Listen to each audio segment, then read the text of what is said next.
Bon ben voilà, c'est fini pour ce mois de rediffusion des meilleurs moments de Sans Concession. C'était bien ce best-of. Ça passe vite, hein, ça passe vite. On espère que vous avez bien profité de vos vacances surtout, et puis que vous n'avez pas oublié de regarder Sans Concession, bien sûr. Vous voyez, on est salué par des motos, c'est les inconvénients et les aléas du direct, comme on dit.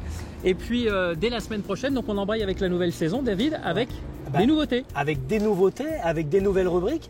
Et puis ce sera au sein de la Fédération française de motocyclisme, la maison mère, comme tu dis. Exactement. Et, on aura une émission un peu particulière pour commencer. Et ensuite, on retourne chez les concessionnaires pour toute une série de nouvelles émissions de Sans Concession.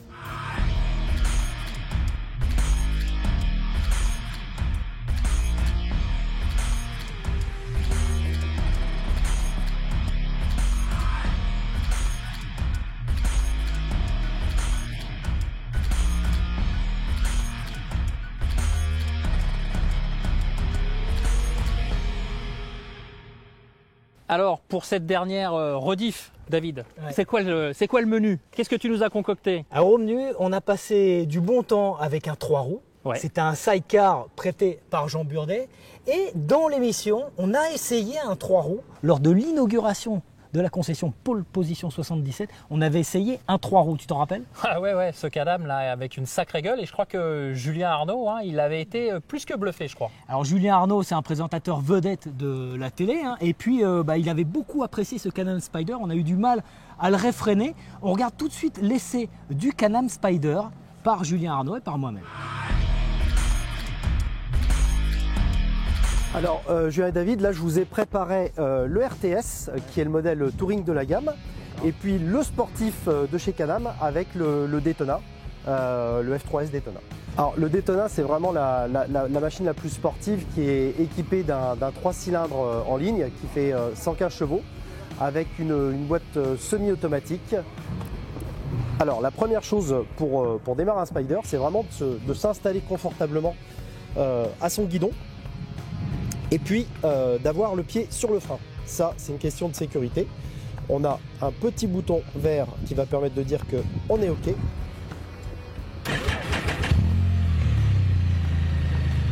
Il y a vraiment un truc qui est super avec le Spyder, c'est qu'on n'est pas obligé de se balader avec son casque. Parce qu'il y a un coffre à l'avant qui permet de ranger son casque et de le sécuriser. Là, je me dirige vers le RTS. Le RTS qui est une machine destinée au tourisme avec tout le confort qui va avec, c'est-à-dire un pare-brise réglable intégralement, une suspension pneumatique qui est réglable via un interrupteur et qui va permettre d'adapter le comportement et le confort de la machine avec la passagère. On a également une bagagerie intéressante et complètement intégrée avec le top case et les valises qui vont permettre de voyager dans des conditions Pullman. Dernier détail sur cette machine, un système son en quadriphonie qui permet d'avoir autant de son à l'avant qu'à l'arrière pour la passagère. Il y a quelque chose qui est très intéressant chez Can-Am, c'est qu'ils prennent vraiment soin de la passagère, parce que la passagère, elle a aussi ses petites commandes. Et ici, donc, elle peut prendre le contrôle de la radio, et ici, elle peut effectivement choisir de mettre un petit peu de chaleur pour ses mains. Et bien les gars, maintenant, c'est à vous de jouer. On y va? Ok, merci. Merci beaucoup. Je prends celle-là. Ok. Allez, la jaune, c'est parti.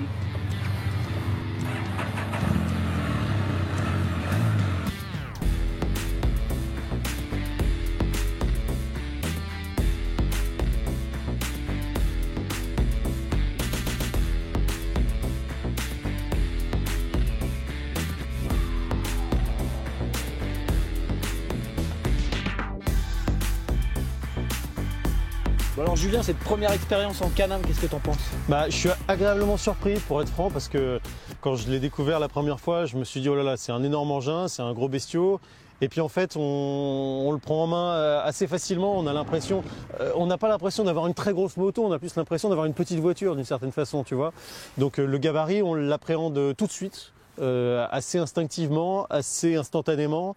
Il n'y a pas de frein sur le guidon, donc ça peut être un peu déstabilisant aussi, mais honnêtement non. Le fait que ce soit un gros moteur, parce que toi, tu es un utilisateur de 2 roues, mais tu fais partie des personnes qui ont le permis B et qui ont les 7 heures de conduite, donc tu as le droit de conduire ce véhicule qui a un gros moteur, un gros 3 cylindres de moto. développé par Rotax. Et toi, tu as le droit de le conduire. Est-ce que c'est déconcertant au début, cette grosse cylindrée pour toi? Franchement, non, pas tellement. Au tout début, oui, mais bon, ça fait une sensation assez sympa. On peut mettre de l'accélération et comme on est comme ça à l'air libre, on sent vraiment la puissance du moteur. Les distances de freinage, on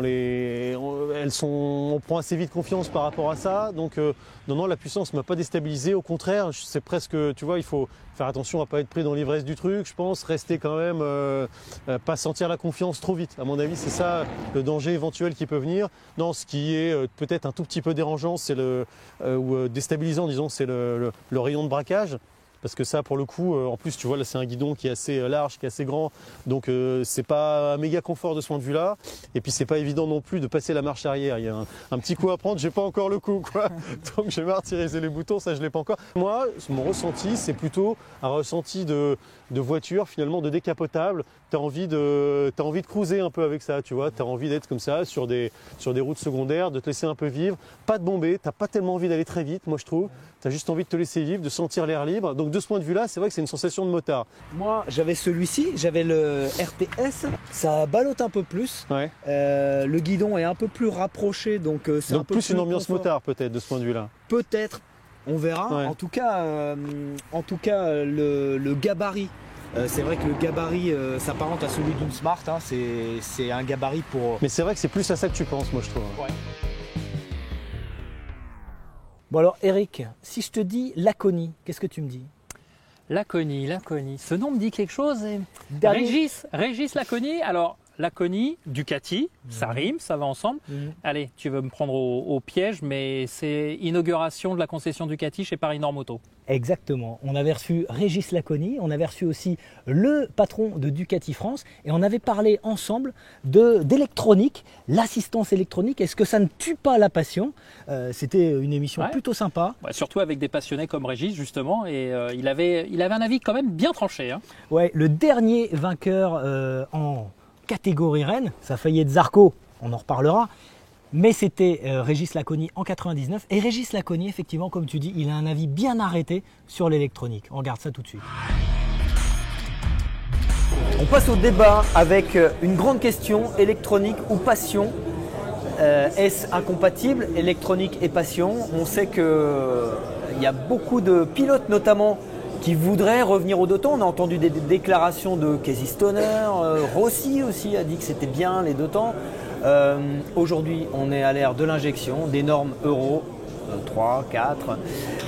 Est-ce que c'est bien? Est-ce que ça annihile la passion? Voilà, l'objet du débat. On va commencer par Édouard Loté qui nous a rejoint, directeur général Bonjour à tous. Ducati Ouest Europe. Édouard, Ducati est en pointe sur l'électronique et pourtant c'est une marque passion. Exactement, Ducati c'est synonyme de passion effectivement comme vous l'avez dit, ou comme tu l'as dit. Voilà, notre ADN c'est le style, la performance et l'innovation. Et dans l'innovation il y a aussi effectivement l'innovation technologique qui provient de la course. Et dans nos développements, on a voulu effectivement mettre à profit toutes les solutions qui sont développées pour aller vite au profit de nos clients. Alors pour aller vite, mais aussi pour apporter de la sécurité, puisqu'aujourd'hui la passion, on peut la vivre à partir du moment donné où on peut rouler aussi en toute sécurité. Donc l'électronique, elle vient bien évidemment dans le développement des produits aujourd'hui de façon très importante, chez nous comme chez beaucoup d'autres constructeurs. Elle vient pour la performance, pour la sécurité, également pour mieux communiquer avec nos clients, pour pouvoir aussi adapter les performances des machines et faire évoluer les machines. On parle aussi de connectivité de plus en plus. Voilà. Ducati avait été le premier à mettre une acquisition de données. C'était sous la selle de la 1098, je me rappelle du lancement. Donc vous êtes en pointe sur l'électronique. Maintenant, les sensations d'une machine, d'un carburateur, tout ça, c'est aussi dans l'ADN de Ducati, ça. Bien sûr, il faut vivre aussi avec son temps. Donc à l'époque, on était en pointe au niveau des moteurs, au niveau de la sensation. Aujourd'hui, je pense qu'on est toujours en pointe avec des normes qui nous imposent effectivement de travailler un petit peu différemment. Et on essaye de trouver la quintessence malgré tout voilà, de ce qu'on peut sortir d'un moteur aujourd'hui, tant en termes de performance que de plaisir et d'enthousiasme. Voilà. Donc aujourd'hui, les deux sont pas forcément antinomiques. Ouais, après, effectivement, les deux sont pas antinomiques, mais il faut faire un peu on va dire un juste milieu entre ce qui est de l'électronique, on va dire, de sécurité, comme peut l'être l'ABS ou le traction control, et après tout ce qui est électronique, comme tu le disais, David, sur l'acquisition de données, etc. Enfin, je pense que Régis pourra le confirmer aussi. Après, on rentre dans un domaine où je pense que peu de clients, Régis fait des stages sur circuit, donc il va peut-être aussi pouvoir nous expliquer. Ces clients-là, il les côtoie sur ces stages. Il y en a peu qui doivent y toucher parce que c'est des usines à gaz, il faut bien le dire. Même s'il y a des menus rapides, au bout d'un moment, c'est une usine à gaz. Le problème de l'électronique, c'est qu'avant, on pouvait un peu bricoler dans les machines. Aujourd'hui, quand on a une panne électronique, c'est terminé. On n'a plus qu'à ramener la machine en concession. On est dans un autre univers, dans un autre monde aujourd'hui. Donc, il faut travailler avec d'autres outils, d'autres technologies, mais ça amène aussi des avantages puisque ça permet de communiquer avec les véhicules. À terme, on pourra aussi intervenir sur les machines à distance, prévenir les clients quand il y a des problématiques ou de l'entretien à mettre en avant. On peut également imaginer pouvoir jouer sur les cartographies, améliorer les cartographies moteurs en fonction des expériences clients. En fait, tous les retours qu'on a à travers nous, cette électronique, on l'emmagasine. C'est le cas sur la Multistrada par exemple, où il y a une moto qui est complètement connectée aujourd'hui avec une application. Et la nouvelle machine a été développée avec ces plages d'utilisation très utilisées par nos clients. On va dire 80% de l'utilisation se fait dans des plages entre 3000 et 6000 tours. Et l'agrément moteur qui était nécessaire, il a été mis en avant dans la nouvelle motorisation. Voilà. Là, on commence à brider, là. On commence à brider la passion, là. Clairement, non ? Moi, je ne suis pas complètement d'accord, parce que c'est sûr qu'aujourd'hui, surtout que Ducati, et il faut dire la vérité, est quand même vraiment un très haut niveau au niveau d'électronique pour les motos de série. Mais par contre, il y a toujours ce plaisir de toute façon derrière, parce que, je veux dire, une moto reste une moto, un moteur, ça reste un moteur. Et Ducati, là-dessus, ils ont un point fort vraiment avec toujours ce côté connexion quand même moteur, avec toute cette électronique au niveau des poignées de gaz qui sont maintenant plus des câbles, c'est des drive-by-wire, voilà, qui sont des trucs électriques, hein, c'est pas autre chose. Mais au final, la sensation, le feeling, il y est toujours. Moi, je dis que ça a du bon, en tout cas, du côté, surtout, on va dire sur la route, pour le côté vraiment de sécurité, il ne faut pas rêver. Et même pour justement les clients qui utilisent ces motos sur circuit. Les 500 de temps, c'était quelque chose quand même. Les 500 de temps, c'était quelque chose. Mais là, quand on parle de ça, c'est même complètement différent. Parce que de toute façon, même les moteurs étaient différents. Faut pas rêver. Il n'y avait pas d'inertie. Mais toi, au niveau sensation, tu t'es fait des sensations inoubliables que tu ne retrouveras plus avec les 500 de temps, c'est ça que je veux dire ? Moi, je dis, il y avait du bien, mais moi, j'ai énormément aimé le 4 temps, le phénomène du frein moteur qui m'aidait, vu que je freinais toujours limite trop tard, on va dire, et je rentrais toujours limite trop vite dans les virages, ce qui m'a permis de pouvoir m'aider à ramener la moto à la corde. Et ben le 4 temps là-dessus m'a beaucoup aidé. Tu avais plus un pilotage 4 temps qu'un pilotage 2 temps. C'est toujours dur à savoir, mais bon, en tout cas, j'ai gagné avec une 500, donc ça veut dire que j'en étais capable. Et j'ai fait même un podium 3 semaines après, donc j'étais capable d'aller vite sur une 500 aussi.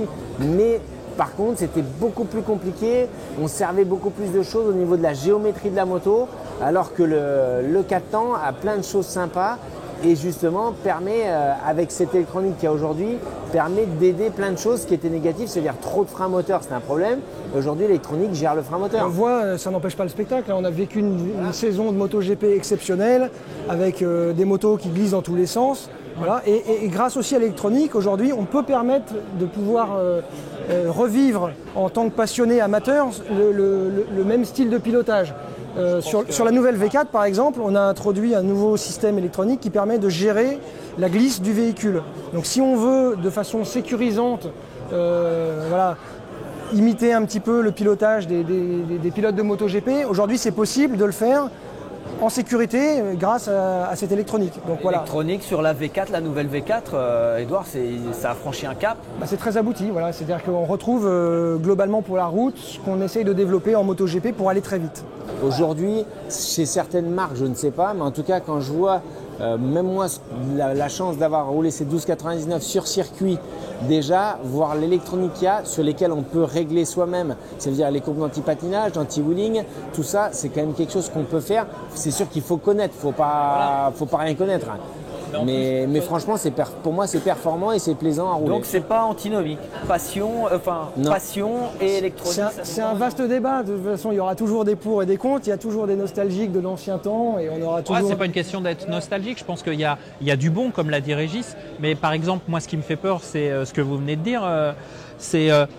On a pris toutes les données des utilisateurs de Multistrada et on a configuré, parce qu'entre 3000 et 6000, on sait que c'est le cœur de l'utilisation. Quelque part, ça veut dire que celui qui pilote pas comme ça, finalement, il va se retrouver avec peut-être un produit qui lui conviendra plus. On se retrouve toujours dans ces situations-là. Aujourd'hui, quand une marque ou quand quelqu'un lance une moto, qui est de l'électronique ou pas, elle fait plaisir à une frange de personnes et puis il y a toujours des personnes à qui ça plaît moins. Aujourd'hui, l'intérêt de la récupération de ces informations-là, c'est justement de pouvoir adapter au mieux les machines en fonction de la typologie d'utilisation des clients. Et après, bien évidemment, d'une machine à l'autre, il y a une façon différente d'utiliser les motos.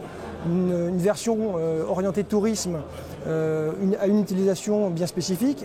Chez nous, une Multistrada Pikes-Peak est utilisée d'une façon un peu plus sportive et du coup, on peut adapter les cartographies. Voilà. Donc ça permet de pouvoir aller un peu dans les deux sens.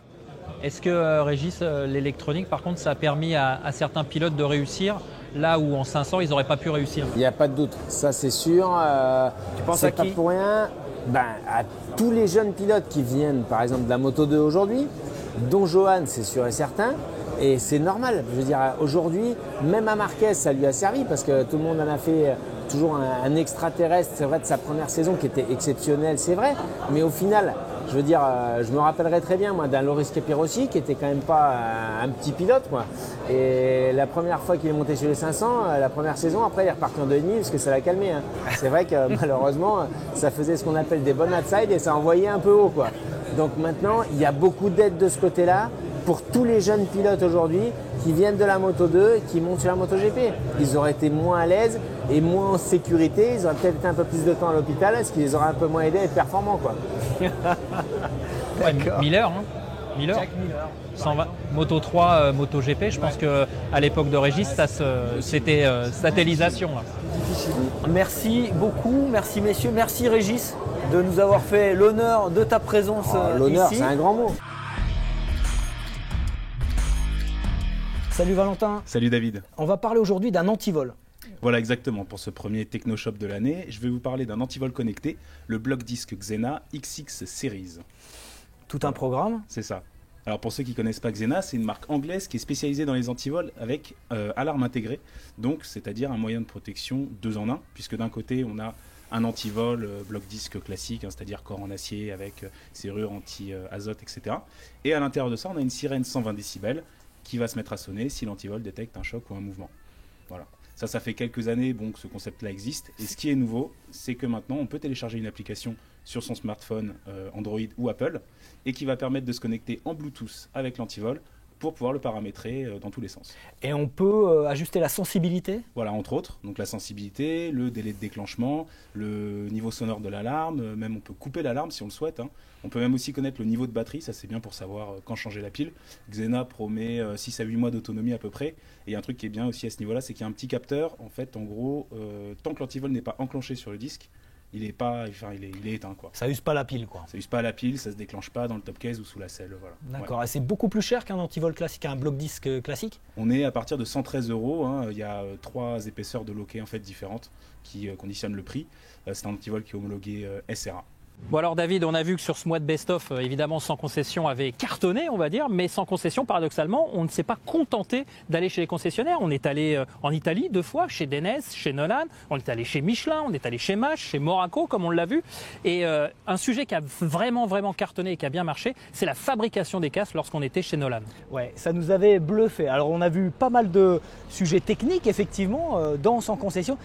L'objectif, c'est de rendre intéressant tout ce qui concerne de près ou de loin ce qui se passe chez le concessionnaire. Alors ce qui se passe chez le concessionnaire, c'est le casque aussi. Et le casque, on a été observé la manière dont se fabriquait un casque. On a vu les casques fabriqués en fibre et on a été vraiment bluffé par la manière dont sont fabriqués les casques en polycarbonate. On regarde tout de suite le reportage qu'on avait fait, c'était en mars.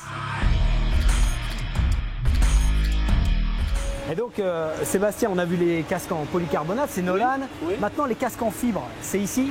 C'est ici et c'est X-Lite. C'est X-Lite, donc Oui. c'est ça la différence. Pour les gens qui ne sauraient pas, Nolan c'est les polycarbonates, X-Lite c'est fibre, plus haut de gamme on va dire. Oui, plus haut de gamme grâce aux matériaux. Tu vois, ton casque en fibre, il est là.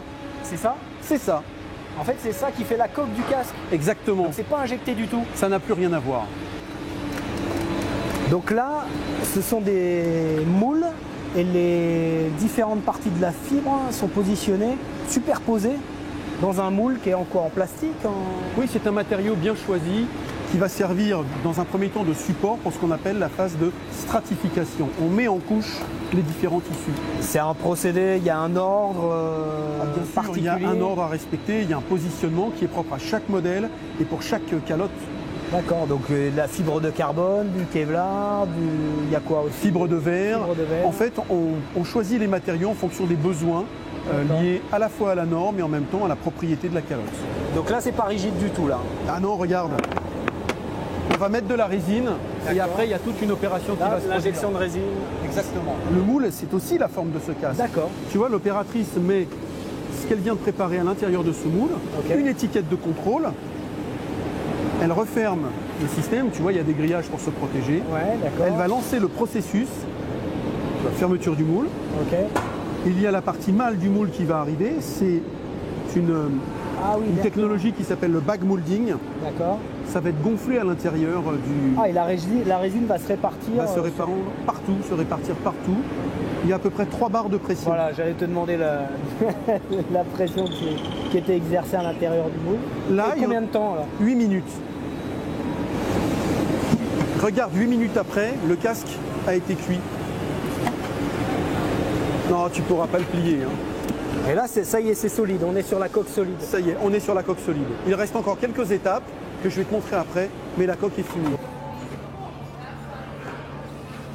Cette machine, c'est un robot qui pulvérise, qui envoie un jet d'eau à 3000 bars de pression. Tu es en train de me dire c'est découpé à l'eau?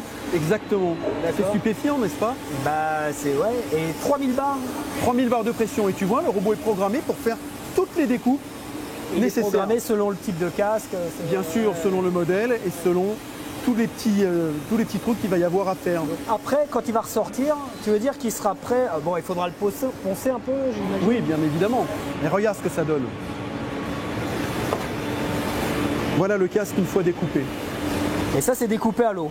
Ah oui, oui, c'est un peu humide. D'accord.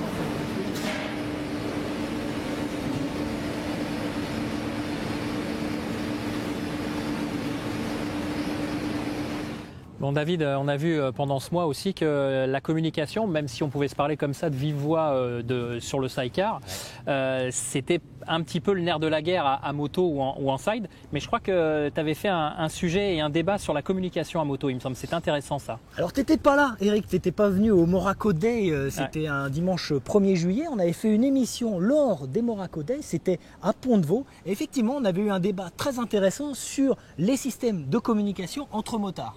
Et on avait débattu avec des pilotes, avec Julien Enjolras, avec Julien Tognuti, et on avait éventuellement envisagé qu'en compétition, ça soit aussi de la communication. C'est pas pour tout de suite par contre ça. Hein. Non, Il y a eu des tests de fait d'ailleurs en endurance, parce qu'en endurance, ils voudraient amener ce système-là, parce que ça aurait une vraie valeur ajoutée, mais pour l'instant, c'est compliqué. Alors c'est compliqué, mais on va regarder le débat. C'était chez Moraco, c'était l'une des dernières émissions de cette première partie de saison 2018. On regarde tout de suite le débat sur les systèmes de communication entre motards.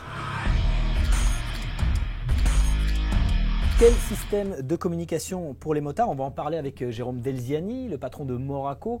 Vous distribuez Sena, qui sont un système d'intercom. Tu peux nous expliquer le principe de ce système? Oui, en fait, c'est assez facile. C'est vraiment des moyens de communication au sens large. Finalement, c'est un besoin qui est en train de s'accélérer avec le smartphone. Donc c'est aussi simple que ça, c'est pour ça que c'est en train de se démocratiser et qu'on en voit de plus en plus. C'est un système qui permet de recevoir ou d'émettre des appels, des conversations téléphoniques, qui permet d'écouter de la musique, qui permet d'écouter aussi des instructions sur ton GPS et qui aujourd'hui, et ça se répand encore plus, qui permet de communiquer en groupe de motards. D'accord. Est-ce que vous allez utiliser ce système pour la balade que vous organisez au Moracodez, par exemple? Alors, on l'a pas, parce que comme j'ai expliqué, on a eu pas mal de succès sur la balade route, donc on a beaucoup de participants et on n'en a pas la possibilité, mais puisqu'on est plus de 40 personnes. Mais aujourd'hui, ils ont vraiment travaillé sur cette technologie avec le Bluetooth notamment, et on peut, sur des groupes de 8 ou 10 participants, et on a une portée qui augmente avec la technologie. C'est quoi la portée à peu près? C'est à peu près 1 kilomètre.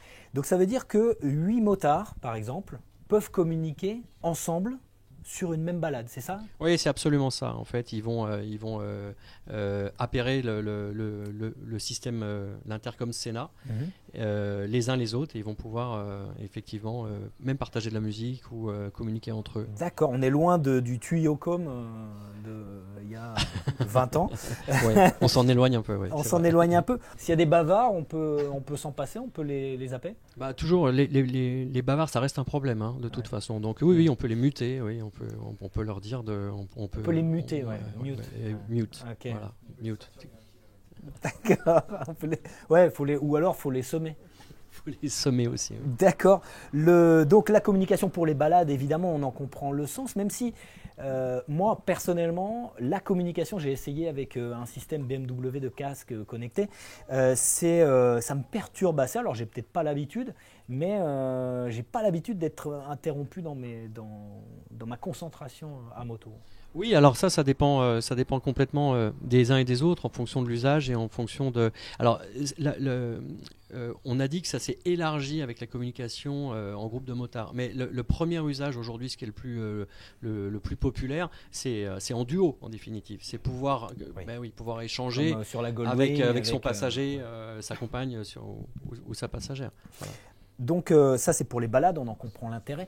Pour la compétition, Julien, la communication entre le pilote qui est sur la piste et le stand pourrait être plus importante avec un système comme en Formule 1, comme en automobile, un système de communication. T'en penses quoi? Est-ce que ce serait bien ou pas? Je sais que ça a été étudié par la FIM. Ça a été étudié, je ne sais pas où ça en est aujourd'hui, mais en tout cas aujourd'hui nous on communique uniquement via le panneau, donc uniquement quand on passe au niveau des stands. Après, recevoir un message en plein virage ou autre, je pense pas que ça soit hyper judicieux. Je pense peut-être à certaines zones de circuit dans la droite. Ouais, en Formule 1, ouais, possible. Après, pour ma part, ouais, j'en vois pas après peut-être la nécessité tout de suite. Et après, avoir quand même que la réaction qu'on pourrait avoir sur la moto en recevant un message Mais par exemple, du manager. Une information d'un danger potentiel, par exemple aux 24 heures du Mans, information de la direction de course, attention, accident au virage du musée, est-ce que ça serait pas mal ça? On a quand même aujourd'hui des commissaires, il y a des panneaux lumineux maintenant qui nous signalent tout ça. Donc voilà, je pense pas, après à voir. D'accord. Le système de communication avec les stands, c'est à l'ancienne avec des panneaux. Donc, plus les panneaux maintenant qui se mettent, maintenant les panneaux lumineux avec l'ordinateur.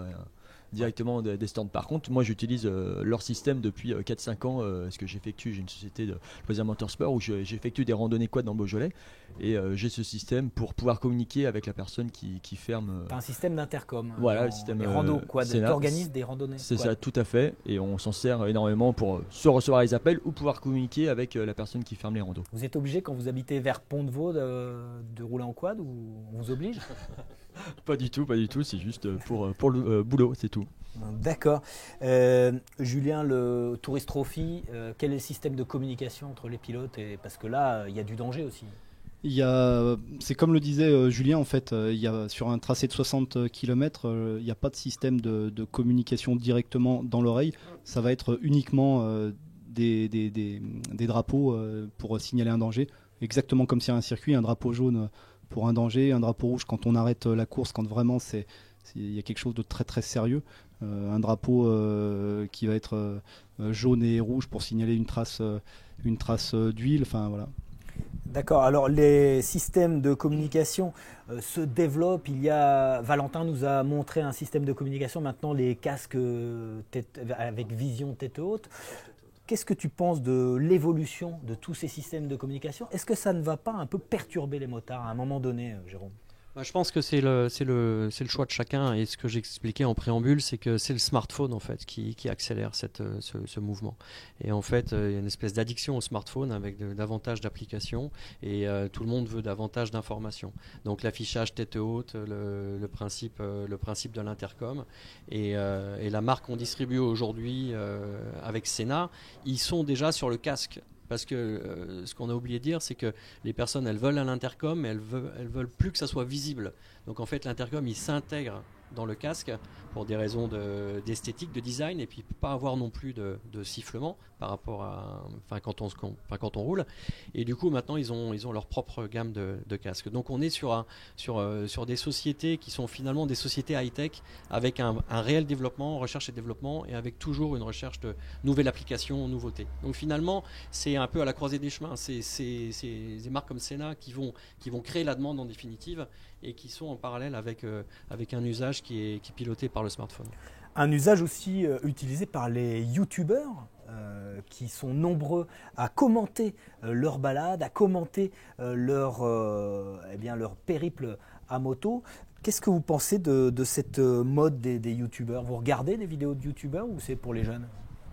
Personnellement, jamais. Non, tu regardes. Non, c'est vrai que c'est une autre façon de faire de la moto. Ils ont une communauté qui est énorme. C'est une façon de pouvoir découvrir la moto différemment pour les plus jeunes aussi, parce qu'aujourd'hui les plus jeunes en fait ils sont sur les réseaux sociaux, ils sont sur YouTube, sur tous ces médias là, et ça va leur permettre aussi aujourd'hui de découvrir cette moto qu'on a du mal sur laquelle on a du mal à accéder, parce qu'aujourd'hui les jeunes ils ont de plus en plus de mal à se tourner vers les 50 cm3 puisqu'ils sont souvent sur le téléphone. Ils ont plus forcément besoin de prendre une mobilette pour aller voir leurs copains. Voilà, aujourd'hui on est tous connectés via son téléphone, donc c'est bien, ça leur permet, je pense, d'accéder à cette moto et de pouvoir découvrir et rêver à travers ça pourquoi pas un jour franchir la porte d'une concession et puis aller acheter une moto. Julien et Julien, vous voyez en train de commenter vos courses, là j'entre dans le virage, est-ce que ça serait possible? Moi, à titre personnel, justement, c'est intéressant que tu me poses cette question, parce que je l'ai fait l'année dernière. J'ai eu la chance de rouler sur le championnat de France des rallyes avec une personne qui s'appelle François Speck. On a roulé en duo, donc oui. François c'est quelqu'un qui est aveugle. Effectivement, on avait un système de communication justement sur cette course-là en particulier, pour la simple et bonne raison que François, il ne voit pas les virages forcément, et il fallait que je lui annonce tous les virages dans la spéciale. Donc sur une spéciale. Non, c'est moi qui conduisais quand même. Non, je conduisais, si tu veux. Lui était derrière moi en tant que passager, et c'était une première, puisque jamais un pilote, un passager aveugle était monté derrière quelqu'un en compétition moto. Donc là, c'était vraiment une première, et c'était plutôt sympa. Et pour moi, c'était un vrai échange. Et il fallait justement lui annoncer tous les freinages et tous les virages. Donc 2 à 3 secondes avant le freinage, je lui annonçais frein, droite léger, droite fort, accel, et ça nous a permis justement de pouvoir parcourir l'étape de jour et l'étape de nuit dans de très bonnes conditions. Et de mémoire, je ne veux pas dire de bêtises, mais je crois même qu'on a fait une 9e place, il me semble, sur une spéciale de nuit, sur la dernière spéciale, où je lui ai dit à un moment, bon allez, je lui ai tapé sur la jambe, et je lui ai dit accroche-toi, là on va arrêter de tricoter et on va en mettre un peu.